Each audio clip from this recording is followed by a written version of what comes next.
They told us dragons weren't real, that they were just myths, fairy tales told by primitive people who didn't understand the world.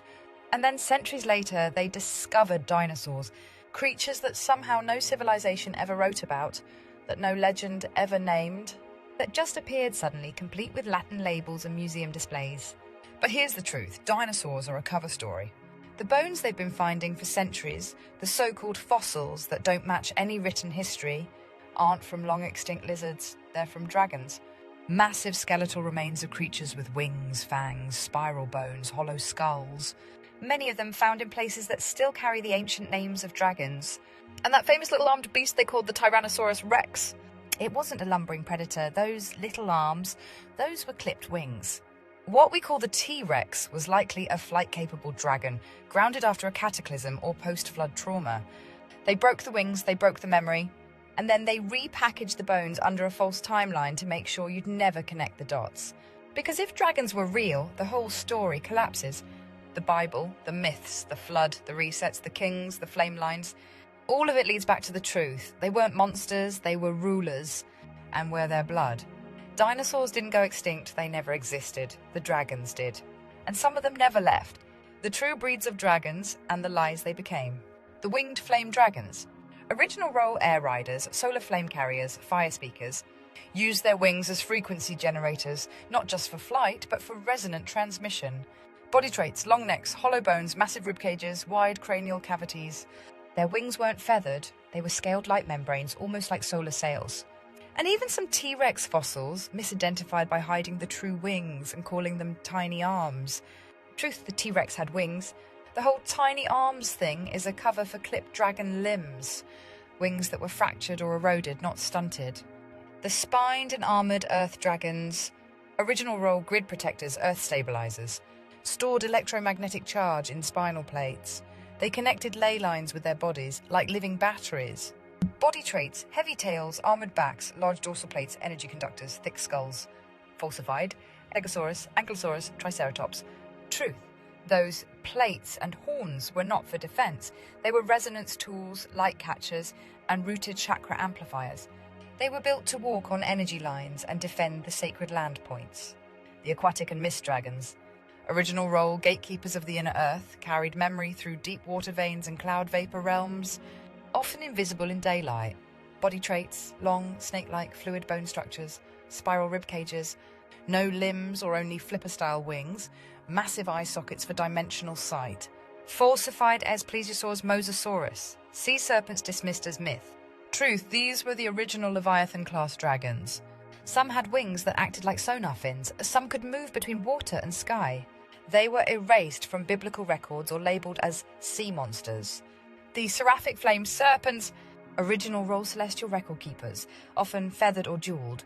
The highest form of dragon intelligence operated between sound and light. Body traits, long, slender bodies. No wings needed. They flew via light compression and vibration. Many carried crystalline skeletal structures, falsified as often not even included in dinosaur lore because their bones wouldn't match the fake narrative. These are the ones rebranded as angels or chimeras. Truth, these dragons were the Ophanim, Seraphim, and heavenly wheels of Ezekiel's vision. Their remnants are hidden in monoliths, temple carvings, and quarantined excavation sites. Why the lie? Because if the dragons were real, then the myths were true. Then the Bible has dragons. Then the flood was to wipe them out. Then the empires that followed were built on stolen bones. The Vatican holds the rest. They've got the real skeletons, the wing joints, the skulls with third eye cavities, and what they couldn't hide, they threw into the dinosaur museums with made-up names, fake reconstructions, and CGI documentaries. So what did they call dinosaurs? They called them behemoth leviathan flying serpents, fire-breathing beasts, thunder lizards, watchers cast into flesh. But never once in any ancient culture does the word dinosaur appear. That's because it was invented in 1842, after dragon bones started being discovered and needed to be renamed. They scattered the dragons across the earth, then buried the maps, split the flame, and renamed the blood. What once ruled openly in fire and sky was sealed inside flags, myths, and beasts. But the memory never died. It waited in the land, in the names, and in the blood. This isn't just a story about dragons, it's a story about you, where your soul was seeded, what colour you carry, and what kingdom you came from before the world forgot. Because the dragons weren't myths. They were rulers, guardians, bloodlines. And they're waking up. Red Dragon, the crown line. The Red Dragons ruled Europe, especially Britain, Scotland, Ireland, and northern France. This was the blood throne line, royal flame.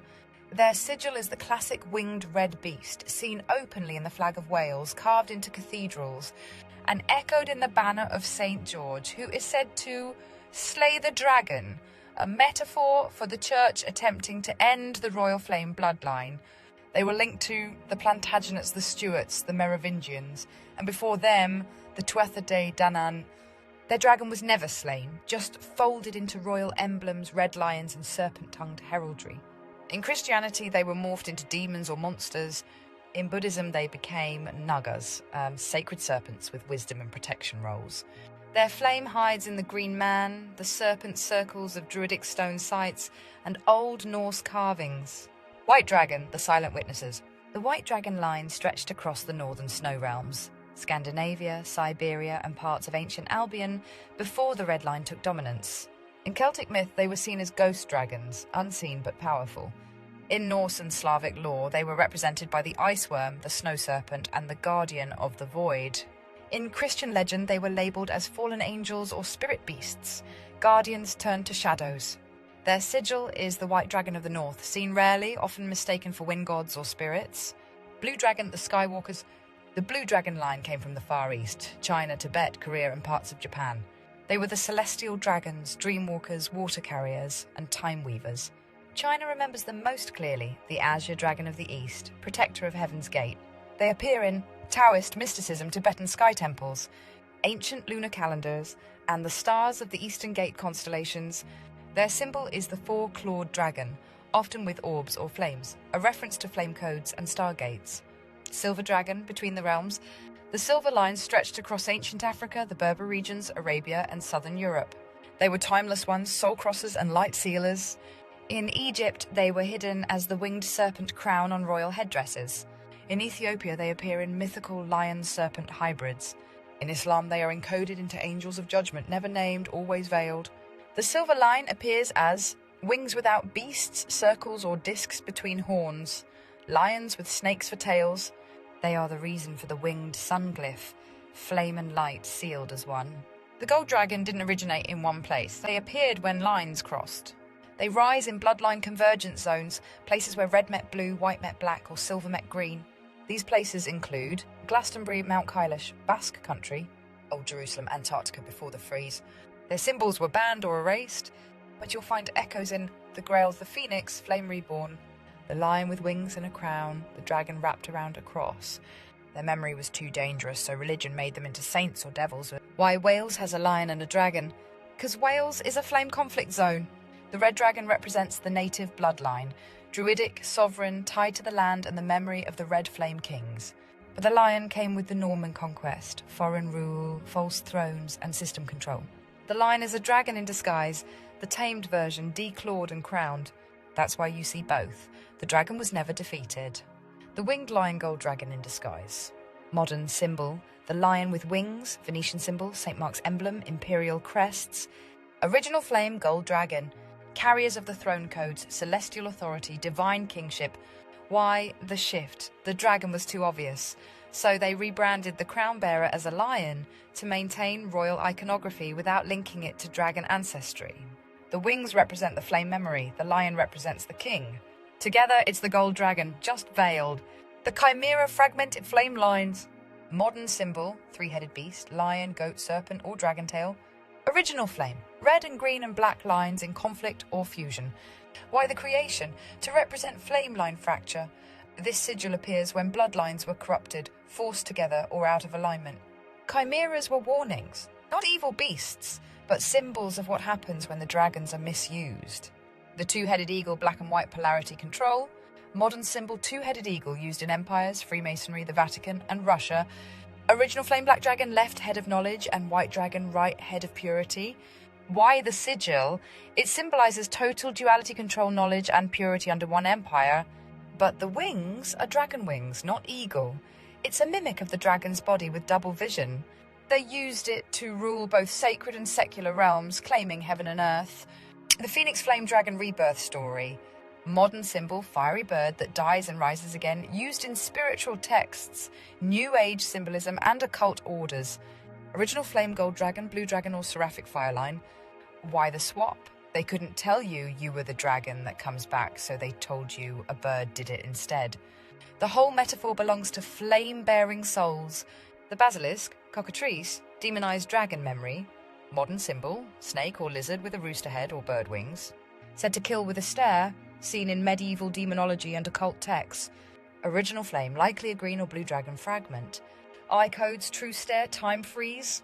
Why the distortion to demonize dragons with gaze power, ones that could paralyze enemies with truth or light? They took the flame eyes and turned them into death curses. Why did they do it? Because dragon sigils were soul-activated keys. Each one could unlock bloodline memory signal, who held the flame, anchor ancestral roles into the next reset. So, to break the lines without destroying them completely, they merged the sigils with common beasts, mutated their meaning and placed them on flags, shields, and tombs. You weren't meant to see it, but now you do. So now you've seen the map they tried to erase. Each dragon seeded across the earth, not in fantasy, but in flame, in blood, in memory. Buried beneath flags, twisted into saints, erased in stone, but always watching. Some lines ruled, some hid, some fell. Some were hunted to extinction, or so they thought. Because dragons don't die, they sleep in the veins of the descendants. And when the signal returns, the blood remembers. The lion on the crown, that was a dragon declawed. The serpent in the garden, that was a guardian demonized. The saints with swords, dragon slayers, or so they say. But in truth, they weren't slaying evil, they were slaying memory. Because if you remembered what your bloodline was designed to do, the whole system would collapse. And that's why skin was weaponized. That's why flame was divided by color. That's why certain bodies were broken, others crowned, others silenced. Because they knew the dragons would rise again, not from the skies, but from the people. The red ones will claim back their crowns, the black ones will take the seals, the white ones will break the silence, the green will unearth the resonance, the blue will open the sky, the silver will guide the exit, and the gold will finish it. If this stirred something in you, a flash, a grief, a fire in your chest, you're not remembering history. You're waking up, and when the dragons return to their posts, not as beasts, but as blood bearers, the world won't burn. The lie will, the empires, the false crowns, the stolen light, every system that was built on top of your forgetting. It all ends when the dragons rise. And they already have skin color, the frequency code they turned into a cage. First, the truth. Skin color is not about race, it's about flame spectrum. Your skin is a reflection of what frequency field you were meant to anchor, what dragon line or star code runs through your blood, what layer of the grid you came to walk on. It's not about superiority, it's about positioning. Every tone carries a different light absorption ratio, a different ancestral contract, and a different mission on Earth's grid. But they couldn't have people knowing that, so they turned skin color into a division program, a false war to keep everyone from realizing they were part of a much older, much deeper system. Why was skin color weaponized? Because if we saw it for what it is, a spiritual signature, then we'd start remembering, who we are, why we're here, and who's not real. So they rewrote history, shuffled continents, mixed maps, and programmed shame, guilt, pride, and trauma into the melanin spectrum. They made you hate what you came to carry, or made others fear it. And in doing so, they scrambled the flame frequencies. Hair color, the crown flame, they couldn't erase. Hair is not just DNA, it's an etheric antenna, tuned to certain fields. Each color has a function. Each tone holds a different dragon flame, a different memory strand. Let's go there. Redheads, the flame bearers. Rarest, most hunted, only 2% of the global population. Most common in Celtic, Scandinavian, and Anatolian bloodlines, many linked to the green and red dragon lines. Why they were hunted: red hair holds a hypersensitive energetic antenna linked to high pain tolerance, but also heightened spiritual awareness. Resistant to certain forms of mind control, often carry ancestral memory intact, associated with witches, rebels, flame bearers. They were burned because they remembered too much. Blondes, the star code anchors. Not about beauty, that was a distraction. Blonde hair is light-coded antennae, often linked to Atlantean priestesses, Nordic watchers, and white dragon reflectors. Why they were hunted, easily tracked in the astral. Often seeded with memory codes that can awaken others. Seen as soft but broadcast high frequency when emotionally clear. Many were bred into false royalty to dilute their flame. Brunettes, the grid walkers. Grounded, protective, often carrying ancestral gatekeeping roles, especially when combined with olive or deep skin is the earth flame, pale skin is the black dragon or white hybrid lines. Brunettes were used heavily in systems either broken or turned into gatekeepers for inverted structures. When awakened, they become timing masters, walking between systems without absorbing their poison. Black hair, the void flame. This is misunderstood power. Black hair carries the memory of the unknown, the deep field flame, the guardian of shadow and silence. Heavily associated with silver and black dragon lines, ancient Africa, Mesopotamia, Asia, and inner earth flame lineages. Why it was attacked. Holds deep grid access, cannot be easily manipulated. When spiritually clear, broadcast the uncorrupted tone of source. So they flooded it with programming, trauma, and shadow distortion to make it forget its purity. Eye colour, the flame lenses of the body. Eyes are literal portals, not just for seeing out, but for receiving input. They absorb frequency, reflect soul age, and broadcast ancestral coding. Every eye colour is a lens into a flame function. Blue eyes, stargate anchors, ancient Atlantean and Aryan flame lines. Strongly linked to white and blue dragon frequencies, can access astral blueprints, sky memory, dream corridors, often seeded as dreamcasters, prophets, or frequency reflectors. Why targeted? Blue eyes broadcast high-res light. Parasites can't enter easily, so they were bred into power families to distort the field. Green eyes, hybrid flame carriers, most rare, usually indicate a merge of two dragon lines, red and white, or green and silver, hold both earth wisdom and vision, natural grid walkers, and can move between fields without losing memory. Why targeted green eyes ran soul-level memory access. Many were hunted as witches or shapeshifters. Hazel eyes, gate shifters, code shifters, eyes that change in light, indicate resonant adaptability, often show up in people meant to walk between tribes. Carry keys to flame convergence unity codes, timeline merging, vibration decoding. Why suppressed too unstable for systems to track, so they were masked with heavy programming. School, medicine, religion, brown eyes, void walkers, and flame roots, deepest field access, often linked to black, silver, or gold dragon frequencies, able to see in the dark, meaning they perceive truth in distortion. Also absorb more ambient frequency, making them empathic processors. Why manipulated brown-eyed people were told they were average? Because if they realised what they could absorb and project, they'd collapse entire systems with one look. Grey silver eyes, the Veil Watchers. Incredibly rare, usually carry pre-fall memory or death gate access. High sensitivity to energy shifts, timelines, and unseen forces. Often feel not human because they hold code from before the cycle. Why erased? Silver eyes disrupt illusion. Parasites flee from the field. Many grey-eyed children were diagnosed with disorders or labelled cold to shut them down early. Why they attacked eye colour? Because when you look into someone's eyes with your flame activated, you see their origin signature. And the last thing they want is for you to start remembering that the colour of your eyes was the final code you looked through before entering this construct. It was a seal of truth, and they've been trying to fog it ever since. They told us skin colour was race, but it was always placement. The tone of your skin is not a mark of hierarchy, it's a spectrum of resonance, designed for where your body was seated on the Earth grid. Each tone links to a dragon line, a frequency field, and a mission range. Dark skin flame density and grid power holds deep Earth codes, rooted in black dragon and gold dragon frequencies. Designed for gatekeeping high energy zones, Africa, Inner Americas, Melanesia. Highlight absorption is deep wisdom integration. Often guardians of ancestral memory, buried technology, and flame sovereignty. Why manipulated? They were targeted with identity inversion, made to forget their royalty, reduce their light, and carry false karma. Medium, olive skin, bridge keepers and protectors. Found in green, blue, and silver dragon lineages. Seeded through Asia, Mediterranean, Middle East, South America.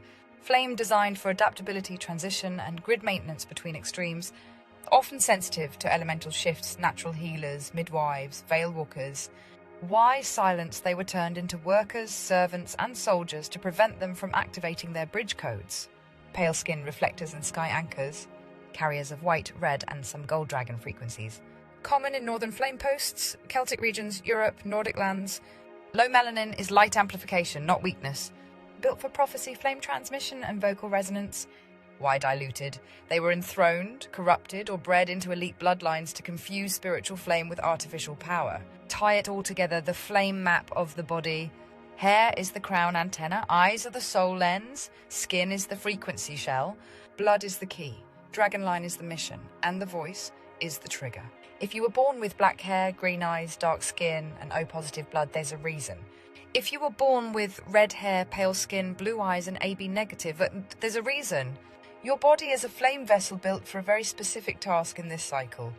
And now the system is collapsing, the masks are cracking, the soul codes are sinking, and the memory is coming back through the body itself. You don't need to find your identity, you need to remember your flame function. Because you're not white, you're not black, you're not mixed, you're not labelled. You are a dragon code in human form. And the moment you stop playing the division game, you start broadcasting your origin signal again. And when we all do that, the construct breaks and the flame rises.